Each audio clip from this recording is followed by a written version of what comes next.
The galactic census, the massive ship, floated silently in the darkness beyond.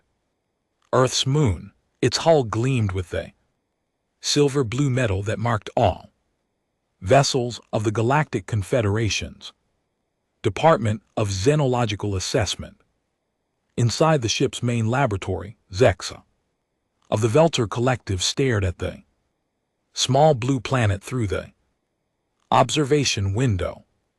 His 4 eyes blinked in sequence as he watched the tiny world spin slowly in the void. Zexa had been doing this job for 300 years.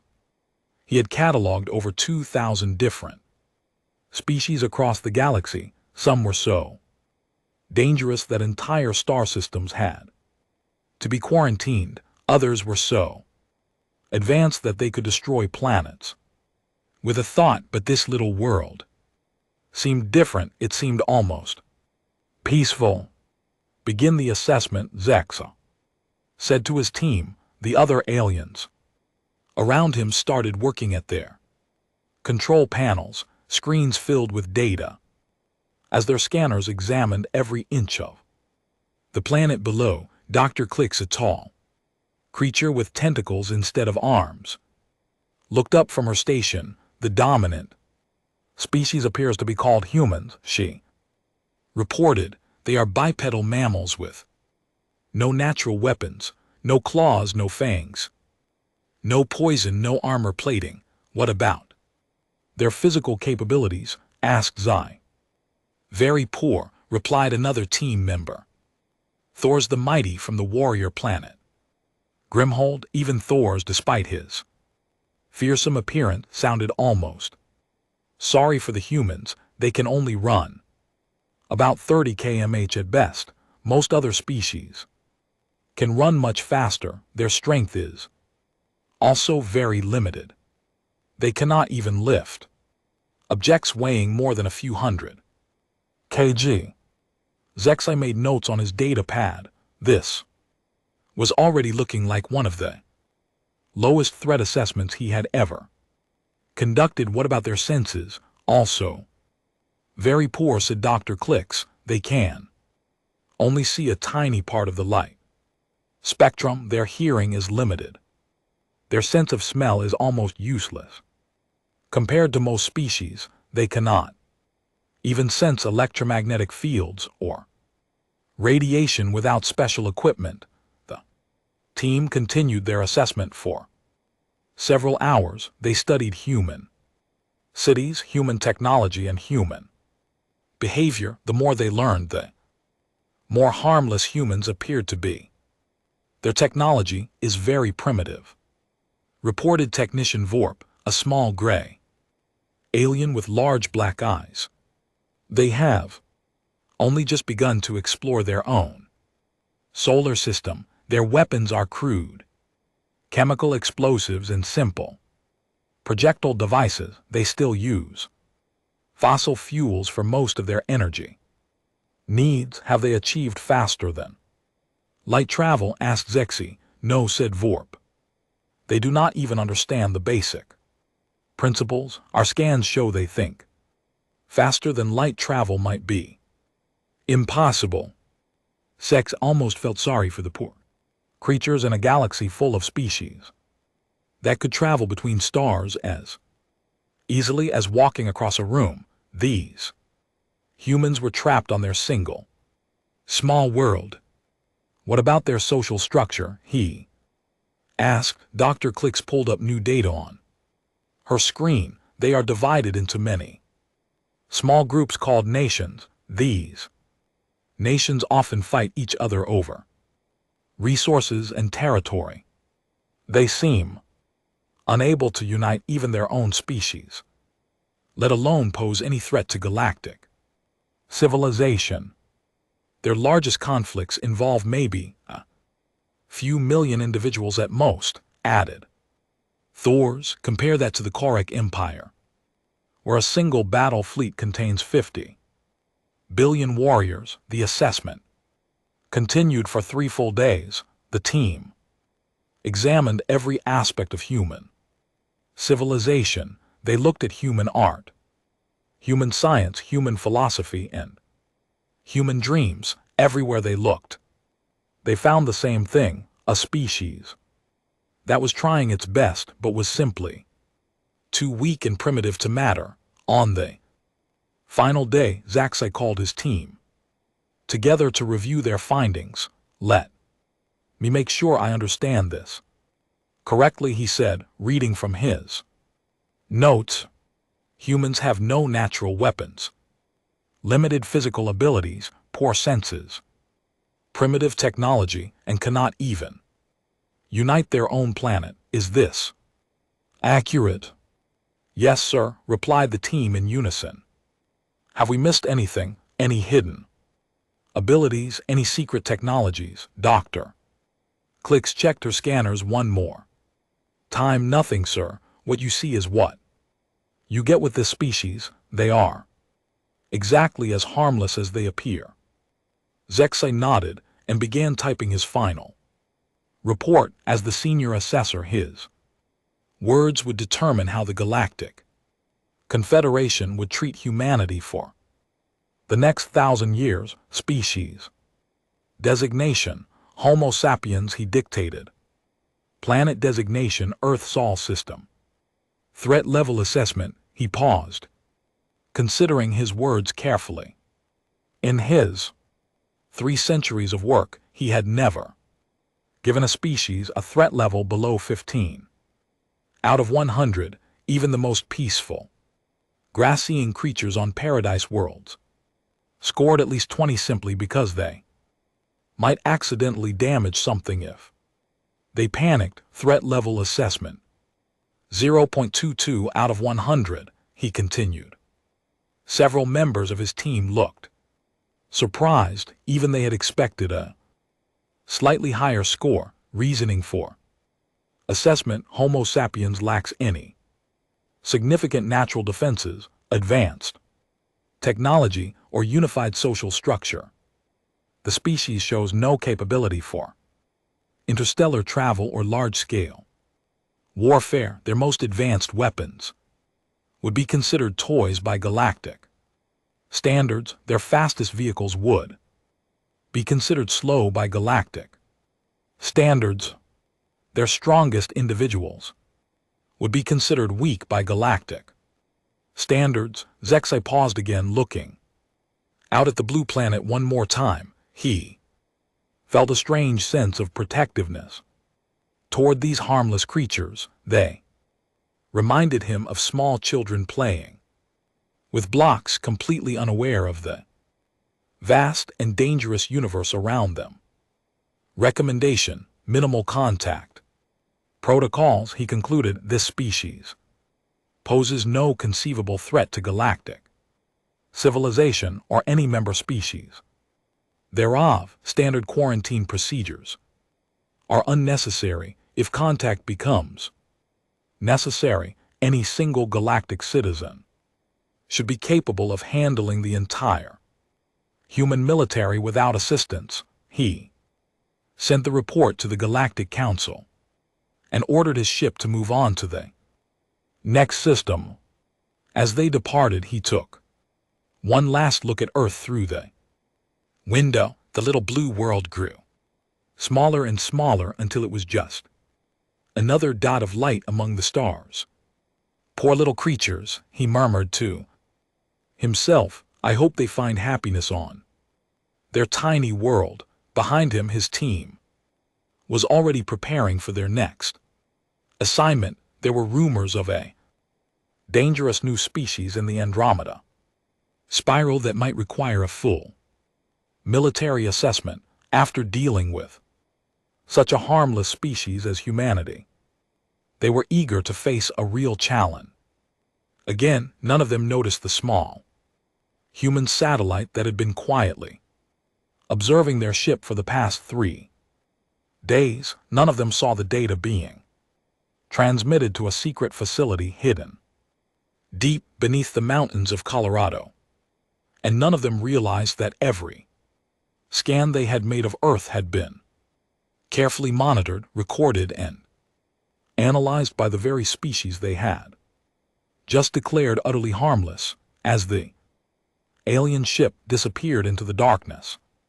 Between the stars, the satellite continued its silent watch down on Earth. In a room full of computers and screens, a small group of humans studied the alien technology they had just observed. They had learned more about faster than light travel in 3 days than their best scientists had discovered in 50 years of research. Dr. Sarah Chen, the director of Earth's most secret research facility, smiled as she watched the alien ship's energy signature fade from her screens.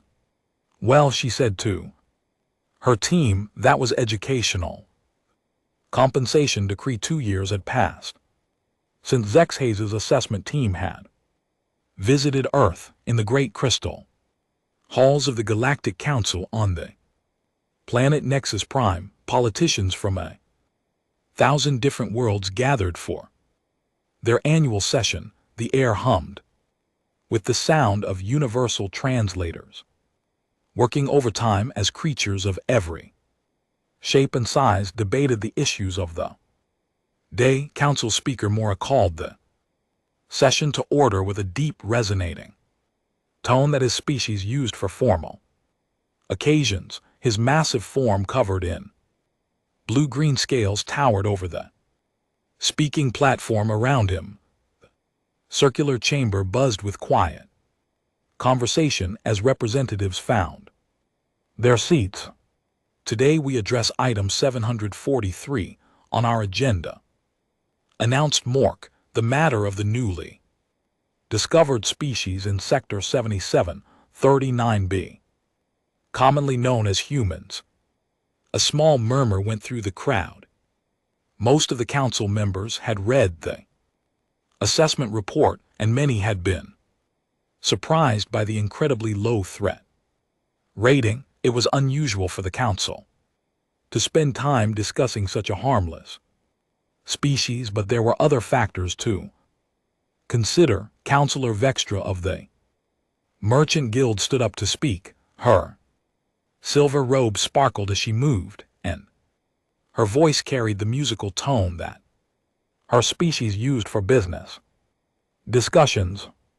Honored colleagues, she began, while these humans pose no threat to anyone, we must consider the ethical implications of our expansion into their space. She activated a holographic display that showed the Sol system and surrounding star regions. Red lines marked the shipping routes that galactic civilization used for trade between the outer rim worlds and the core systems. Unfortunately, these routes pass directly through human space. Our cargo ships travel through this region daily, Vextra continued. While we maintain proper stealth protocols, there is always a chance that the humans might detect our presence. This could cause them psychological trauma, as they are not yet ready for contact with galactic civilization. Councillor Thra of the Military Oversight Committee stood up next. His species looked like walking mountains of gray rock, and his voice sounded like boulders grinding together. The humans present no military threat, he rumbled, but our presence in their space could be seen as an invasion if they ever develop the technology to detect us. While this is unlikely, we should consider the legal implications. Several other council members nodded in agreement. The Galactic Confederation had strict laws about interfering with primitive civilizations. Even accidentally frightening a precon species could result in serious legal penalties. Councillor Yathara of the Ethics Committee rose to speak. Her species resembled tall, graceful trees with silver bark and golden leaves that rustled when she moved. My fellow representatives, she said in her gentle musical voice, I have reviewed the assessment of these humans, and I am deeply moved by their situation. She activated her own holographic display, showing images of Earth that SciFi's team had recorded, pictures of human cities, human families, and human children filled the air above the council chamber. Look at these creatures, Ithara continued. They are completely defenseless in a galaxy full of dangers they cannot even imagine. They have no idea that hundreds of our ships pass through their system every day. They have no idea that their nearest neighbors include the core Empire, the Zephyrian Warclans, and the Crystal Collective. The chamber fell silent as the council members studied the images. Many of them had never seen humans before, and they were struck by how small and fragile the creatures appeared. These humans are trying so hard to understand their universe, Ithara said softly. They build telescopes to study the stars. They send small probes to explore their neighboring planets. They dream of traveling to other worlds someday, and they have no idea how impossible that dream seems to be. Counselor Gry of the Scientific Exchange stepped forward. His species looked like giant insects with multiple arms and compound eyes. The humans show remarkable curiosity for such a primitive species. He clicked in his rapid chittering voice. Their scientific progress is actually quite impressive for a species with such limited natural abilities. Given enough time, perhaps 10 or 20,000 years, they might even achieve basic interstellar flight. More murmurs went through the chamber. 10 or 20,000 years was considered very fast development by galactic standards. Most species took much longer to advance from their current level to interstellar civilization. Marek called for order and asked if anyone else wished to speak. Counselor Zephyr of the Compassionate Alliance requested permission to address the chamber. My friends, Zephyr said in the gentle tones his species used for emotional subjects, I propose that we take action to help these poor creatures. They cannot defend themselves. They cannot travel to other worlds, and they are completely alone in a vast and dangerous universe. Surely, we have a moral obligation to assist them. What do you suggest? Asked Mork. Zephyr smiled, an expression that looked strange on his dolphin-like face. I suggest we give them a gift. We have been using their space for our convenience without their knowledge or permission. The least we can do is offer them some compensation. The chamber erupted in discussion. The idea of giving gifts to primitive species was not unheard of, but it was usually done only in cases where the galactic civilization had accidentally caused some harm. Counselor Vextra spoke up again. What kind of gift did you have in mind? We cannot give them advanced technology, as that would violate the non-inference protocols. Not technology, replied Zephyr. Space. These humans are crowded onto their single small world, dreaming of expansion but unable to achieve it. We could give them a star system of their own, somewhere they could expand to when they eventually develop space travel. The discussion continued for hours. Some council members thought the idea was unnecessary. Others worried about the legal implications, but gradually a consensus began to form. Counselor Ithara proposed the final resolution. I move that the Galactic Council approve the Harmless Species Reparations Act. Under this act we will grant the human species full rights to the Kepler 442 system, including all planets, moons, asteroid belts, and space-based resources therein. Marek called for a vote. The resolution passed by an overwhelming majority. Only a few representatives abstained and none vote against it. As the council session ended, many of the representatives felt pleased with themselves. They had done something good for a species that could never repay them. It was the kind of generous gesture that made galactic civilization feel proud of its moral progress. The gift was generous indeed. The Kepler 442 system contained 3 habitable planets, 2 gas giants perfect for atmospheric mining, and 17 asteroid belts rich rare metals. It was worth more than some entire star nations, but to the Galactic Confederation, it was a small price to pay for peace of mind. The Council ordered the gift to be delivered through carefully planned indirect contact. A small probe would be sent to Earth's solar system carrying a message in mathematical language that the humans would eventually be able to decode. The message would inform them of their new star system and provide basic coordinates. None of the council members expected the humans to be able to use their gift for thousands of years. It was meant to be a symbolic gesture, something the humans would appreciate when they finally became advanced enough to understand it. As the representatives returned to their home worlds, they felt satisfied with their generosity. They had helped the galaxy's most defenseless species, and it had cost them almost nothing.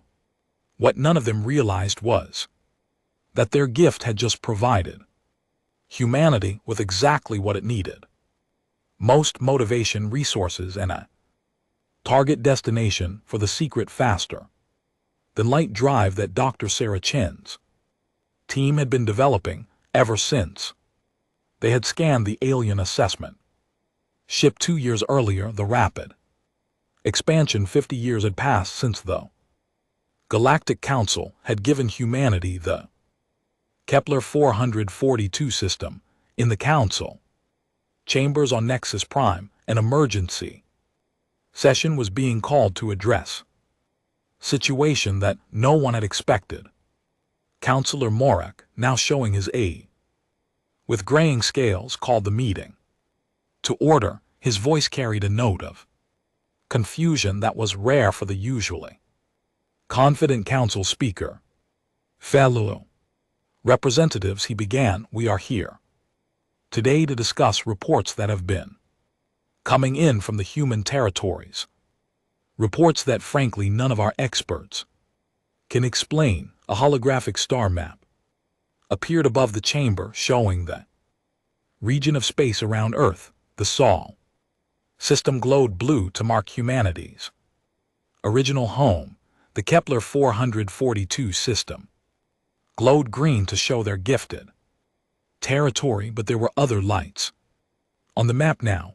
Yellow lights, lots of them, according to our long-range sensors. Morak continued, humans now have active settlements in 12-star systems. This is far beyond what our models predicted. Murmurs of disbelief rippled through the chamber. Many of the council members leaned forward in their seats, studying the map more carefully.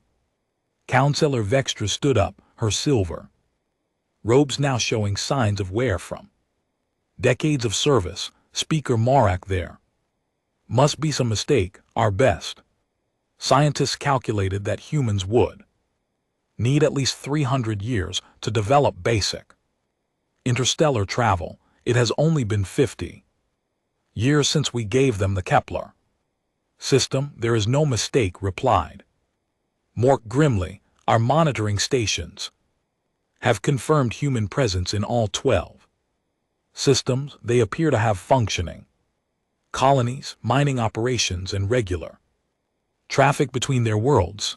The chamber erupted in confused discussion.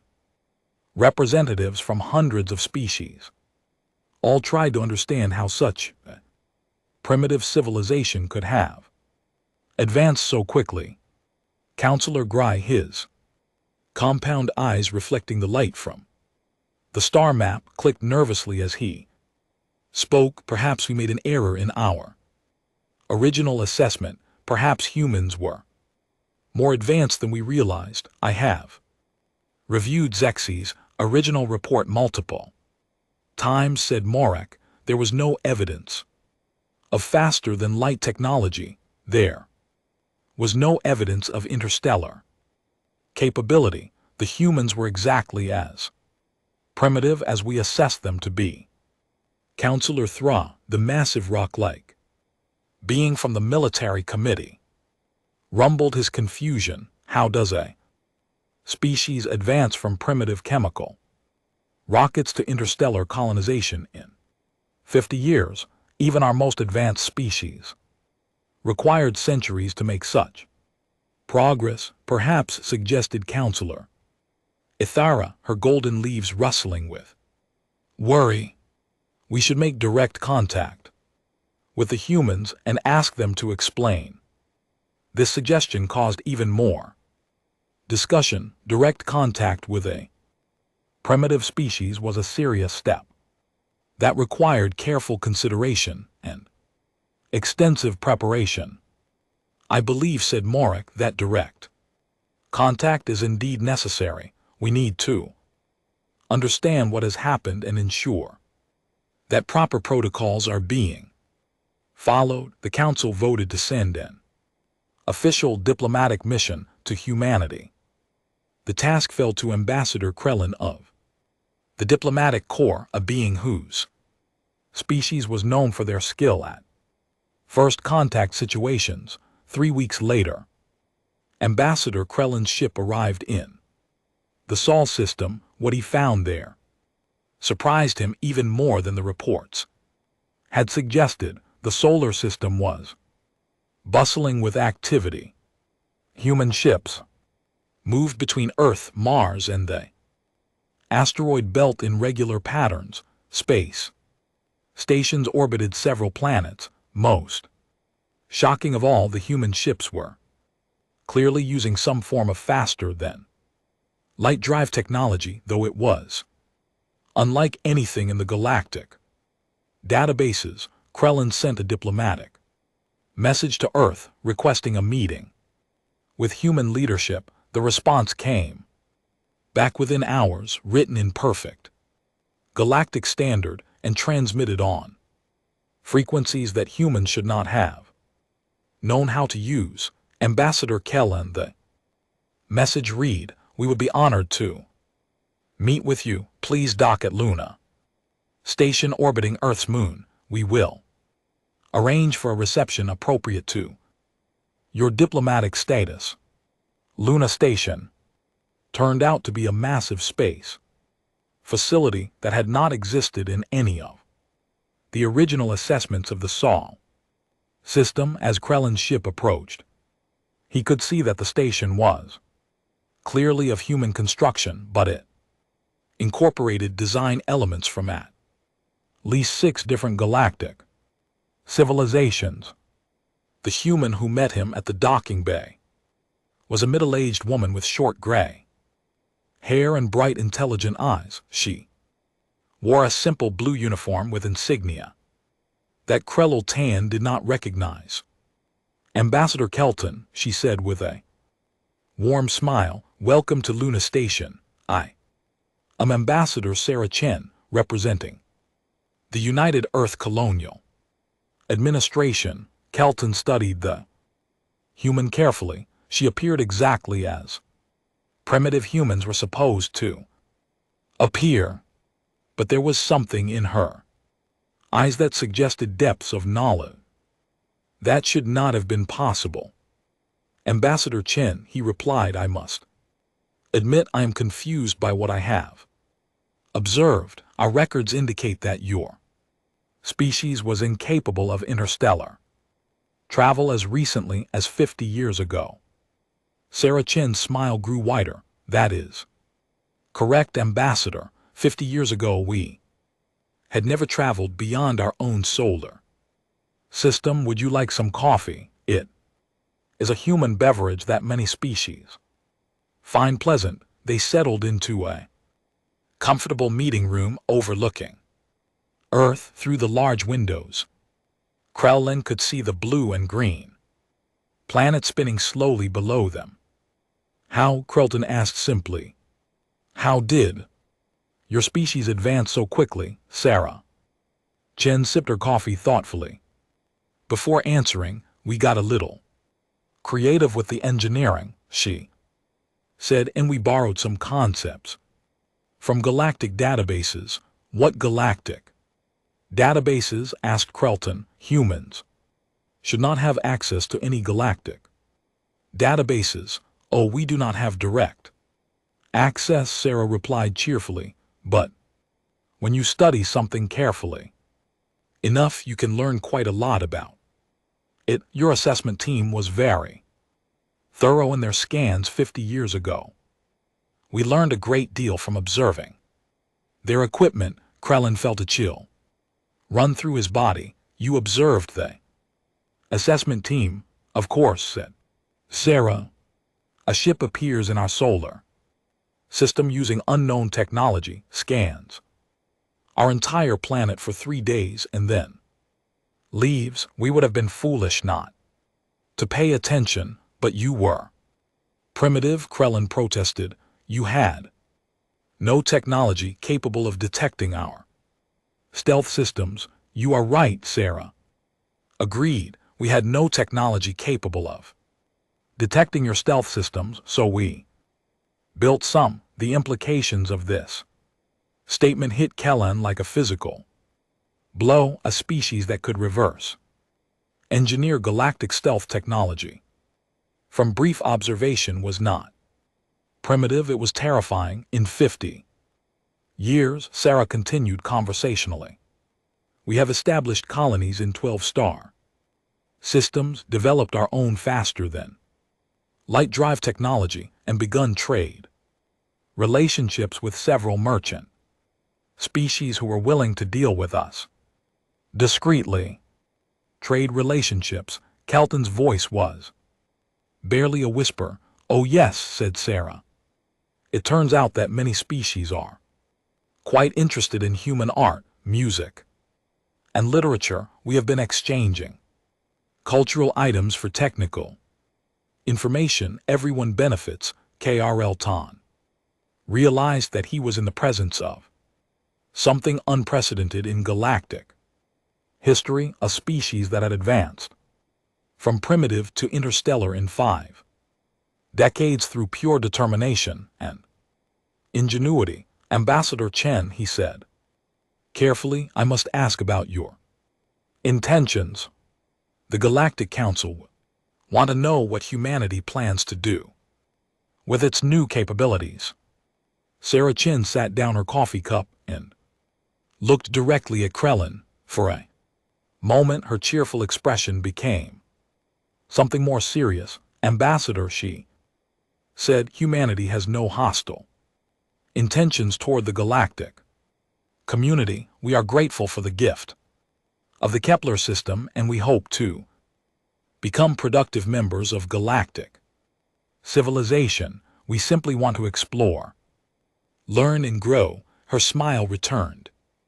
Although I should mention that we have already outgrown the Kepler system, we will need more space soon. Kelton returned to Nexus Prime with a report that would change everything the Galactic Council thought they knew about humanity.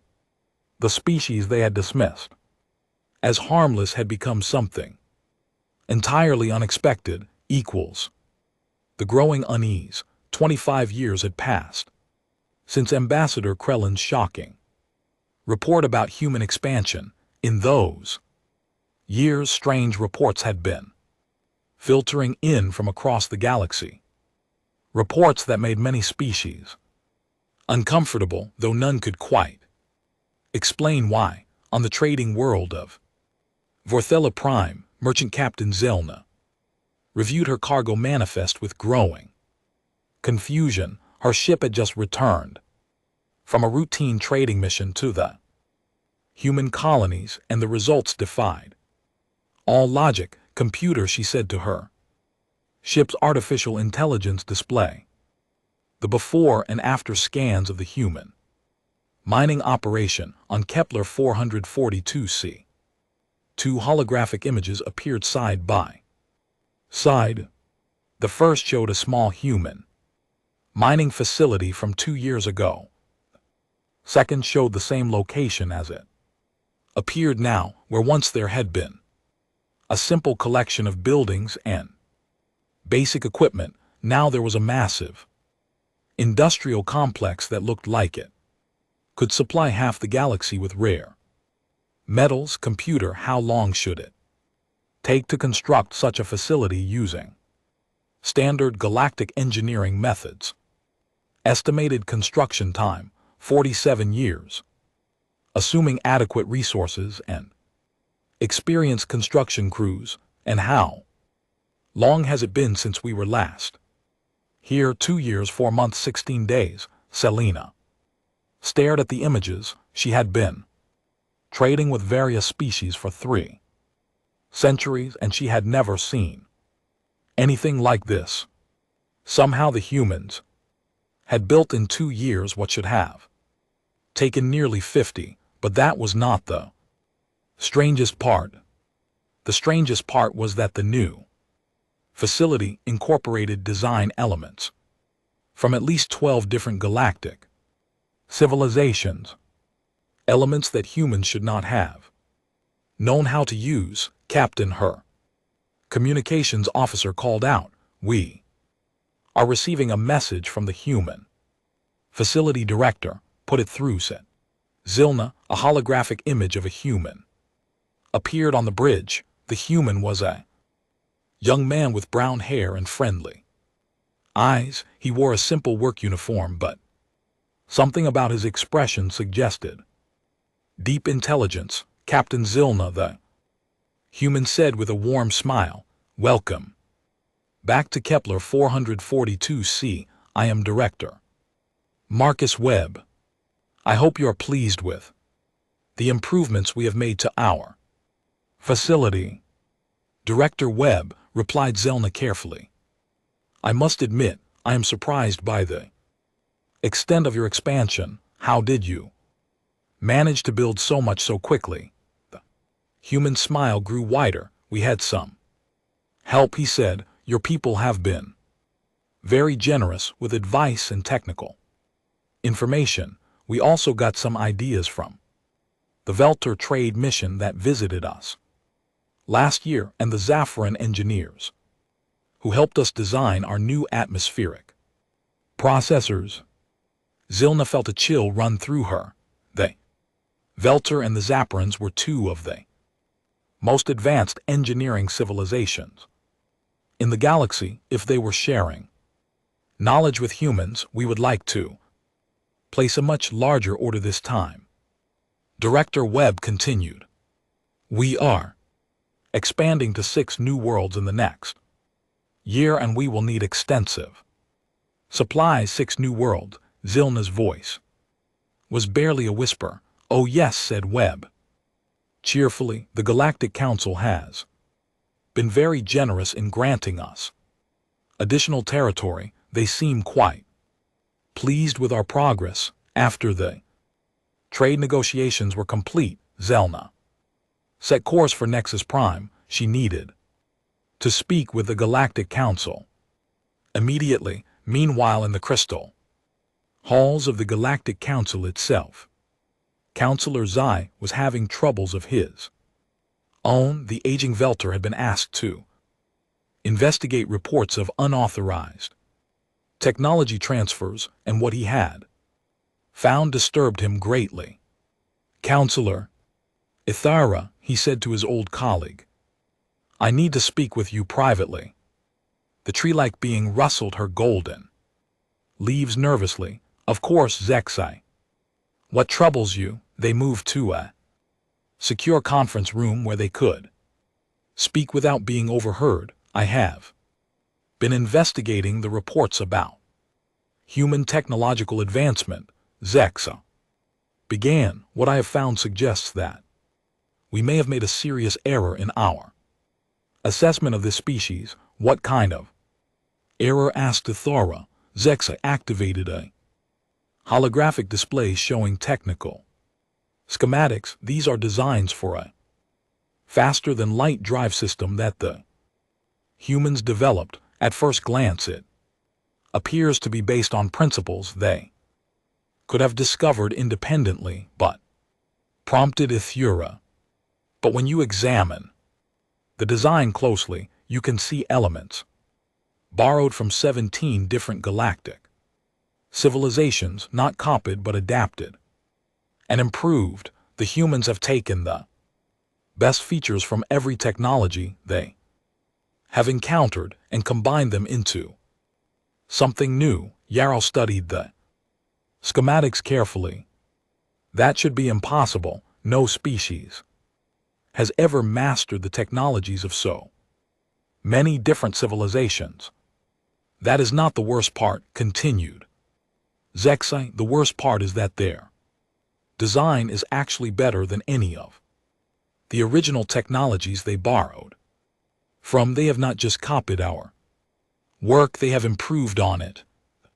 Implications of this statement hung in the air between them.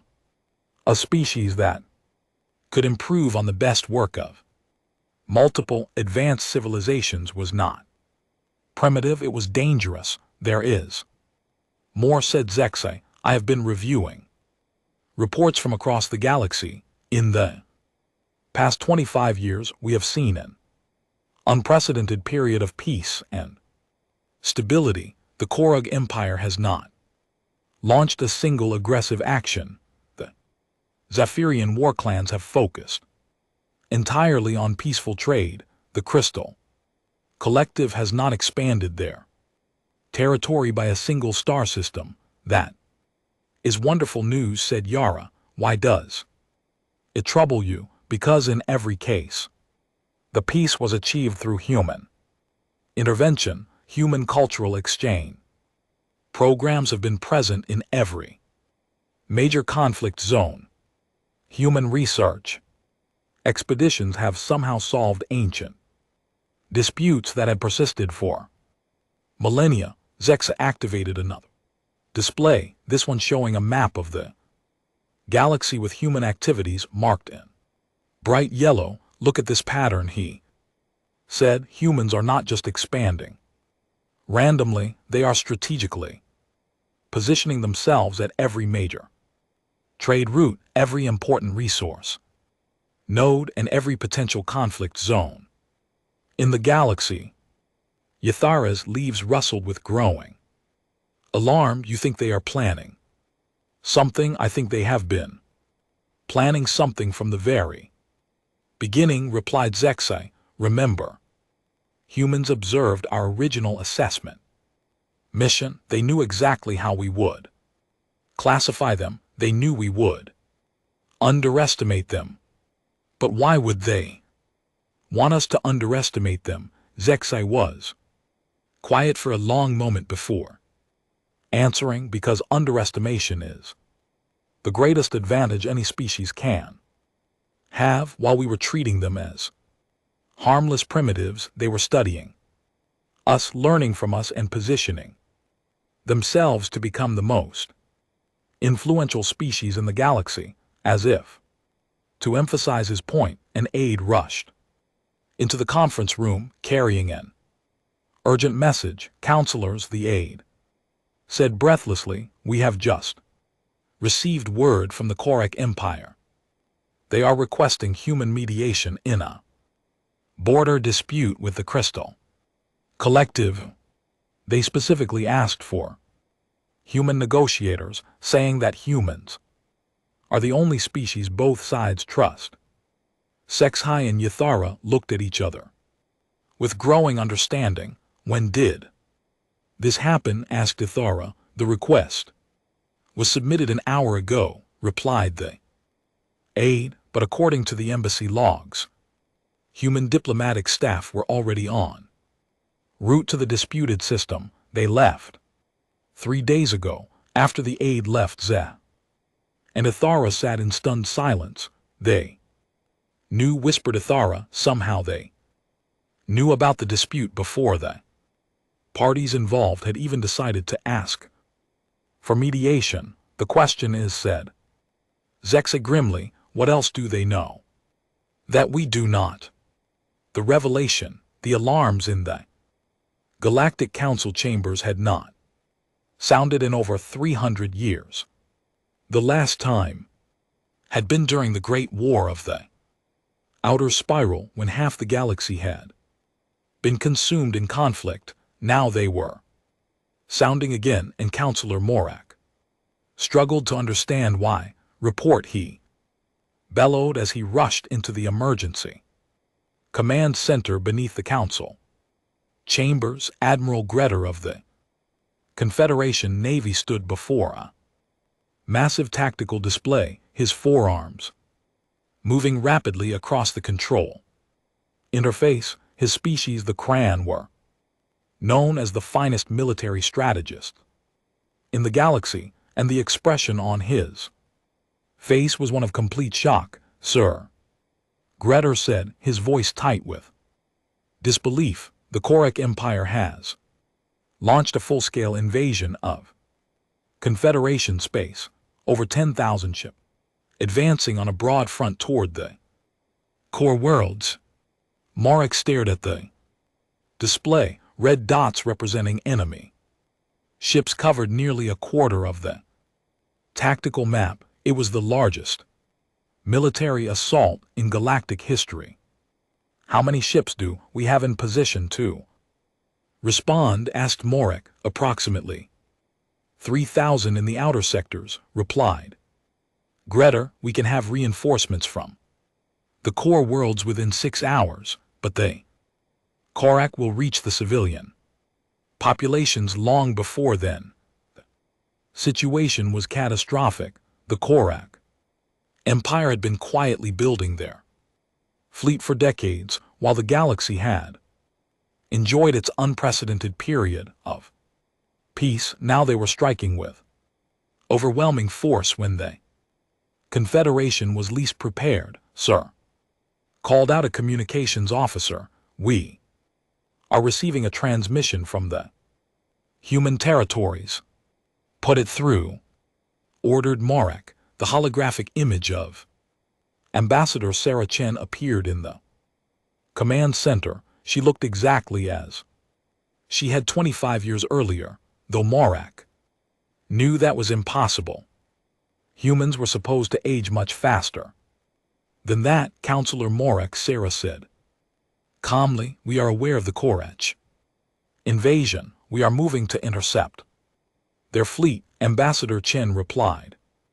Marek desperately, I appreciate the offer, but this is a military matter. The Korak have over 10,000 ships. Even if you commit your entire fleet, you would be vastly outnumbered. Sarah's smile was gentle but confident.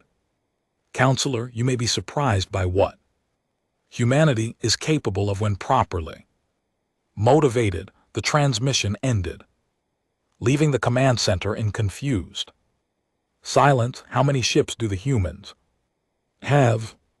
Asked Marek. Gretter checked his databases. According to our last intelligence reports, approximately 200 ships, all small vessels designed for exploration and trade. 200 ships against 10,000, muttered Marek. This is madness. For the next hour they watched the tactical display with growing dread. The Korak fleet was advancing steadily toward the core worlds, brushing aside the few Confederation ships that tried to delay them. The human fleet was also visible on the display, moving to intercept the invaders, but their small number of ships looked pathetic compared to the massive enemy armada. Then something impossible happened. Sir, called out a sensor operator, I am detecting massive energy readings from the human fleet. What kind of energy readings? Asked Gretter. I do not know. Sir, the patterns are unlike anything in our databases. On the tactical display, the human ship suddenly accelerated to speeds that should have been impossible. In minutes, they had crossed distances that should have taken hours. Are those readings accurate? Demanded Morak. Confirmed, sir. The human ships are moving at speeds that exceed our fastest vessels by a factor of 10. The first contact between the human and core fleets occurred in the Riel system. Everyone in the command center expected it to be over quickly. The humans were outnumbered 50-1. Instead, the impossible happened again. Sir, the sensor operator's voice was shaking. The Korek fleet is gone. What do you mean gone? Asked Rickstor. I mean destroyed, sir. All of them. Over 10,000 ships eliminated in less than 6 minutes. The command center fell into stunned silence. The tactical display showed empty space where the massive Korfak fleet had been just moments before. Only the small human fleet remained, regrouping in perfect formation. That is impossible, whispered Greta. No weapon in the galaxy is capable of destroying so many ships so quickly. A new transmission came in from Ambassador Chen. This time, her image appeared not just in the command center, but in the main council chambers above, visible to all the representatives who had gathered for the emergency session. Counselors said, her tone still calm and friendly. The Korech threat has been neutralized. Their fleet has been destroyed and their remaining forces are withdrawing to their home territory. How? Asked Morak, his voice barely a whisper. Sarah's smile took on a different quality. It was still warm, but there was something else in it now, something that made every being in the command center feel suddenly very small. Counselor, she said, I believe it is time for complete honesty between our peoples. A new holographic display activated, showing detailed technical schematics of human military technology. The weapon systems shown were beyond anything the galactic community had ever imagined. 100 years ago, Sarah continued, your assessment team visited Earth and classified humanity as harmless. That assessment was entirely accurate at the time. She paused, letting this sink in. However, your team made one critical error. They assumed that a species classified as harmless would remain harmless. They failed to consider what might happen if that species dedicated itself entirely to becoming less harmless. More displays activated, showing the true extent of human expansion across the galaxy. What the Galactic Council had thought were small colonies were actually massive industrial complexes. What they had thought were trade missions were actually intelligence gathering operations. For 100 years, Sarah said, humanity has been studying every aspect of galactic civilization. We learned from your technologies, your strategies, your strengths, and most importantly, your weaknesses. You have been spying on us, accused Counselor Vectra. We have been learning from you, corrected Sarah. Everything we know, we learned from willing teachers. Every technology we developed from principles you shared with us through trade and cultural exchange. But the weapons, protested Admiral Greta, those weapons are beyond anything we have ever seen. Yes, agreed Sarah, because we had an advantage that no other species in galactic history has ever had. We had teachers who were so confident in their superiority that they never imagined their students might surpass them. The truth was finally clear to everyone in the command center. Humanity had not been harmless, they had been patient, they had spent a century appearing weak while becoming strong, appearing primitive while becoming advanced, appearing grateful while becoming independent. "What do you want?" asked Morek. Sarah's expression became serious. "We want what we have always wanted, counselor: peace, prosperity, and the chance to explore the universe. The difference is that now we have the power to ensure we get those things." "Are you threatening us?" demanded Counselor Thrak. "Not at all," replied Sarah. "We are offering you partnership. Humanity has no desire to rule the galaxy. We simply want to be treated as equals rather than as pets." She gestured to the tactical display where the debris of the Korak fleet was still cooling in space. "The galaxy is full of genuine threats," she said. "Species like the Korak who seek conquest through violence. Humanity proposes to serve as the galaxy's immune system, dealing with such threats before they can harm peaceful civilizations."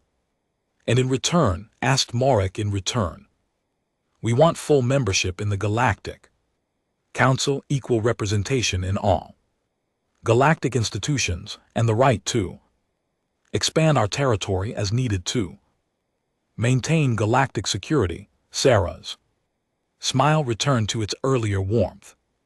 "Thank you for the planet's counselors," she said. "We have put them to good use, building the infrastructure we needed.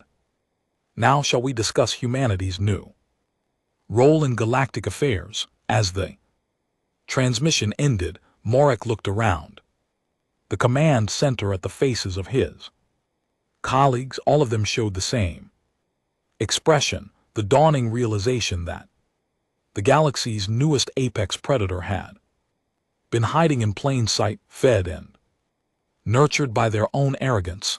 The age of human harmlessness was over. The age of human leadership had begun.